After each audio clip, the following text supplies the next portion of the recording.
Қазақстан Республикасының мемлекеттік рәміздері туралы не білесің?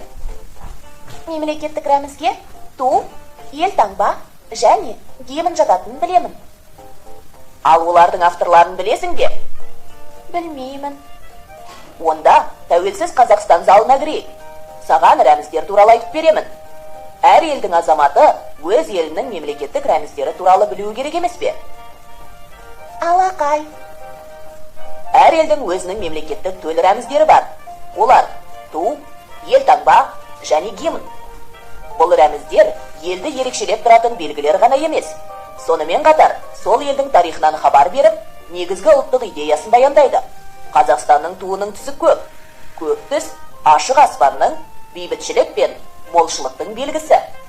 Тудың авторы Қазақстанның еңбек сіңірген өнер қайраткері, суретші Шәкен Ниязбеков. Таңба мемлекеттің негізгі символдарының бірі. Оны герб деп те атайды. Герб неміс тілінен шыққан термин сөз. Аударған кезде мұра деген мағынаны береді. Елтаңбадағы әрбір бейне мен заттың өз мағынасы бар. Қазақстан Республикасы елтаңбасының пішіні дөңгелек. Ол бекер емес. Шеңбер мәңгілік өмір мен тіршіліктің символы.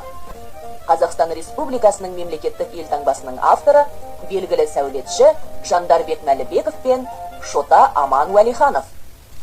Қазақстан Республикасының гимні «Менің Қазақстаным» патриоттық әнінің негізінде жазылған. Оның әуенін 1956 жылы Шәмші Қалдаяқов, сөзін ақын Жұмекен Нәжмединов жазған. Бірінші президентіміз Нұрсұлтан Назарбаев алғашқы мәтінге өзгерістер енгізіп толықтырды. Әнұран ата-бабаларымызға құрмет көрсетіп, қазақ халқының бірлігін насихаттайды. 2007 жылдың 4 маусымында Қазақстан Республикасының мемлекеттік рәміздері туралы заң қабылданды. Енді 4 маусым Қазақстан Республикасының мемлекеттік рәміздері күні саналады.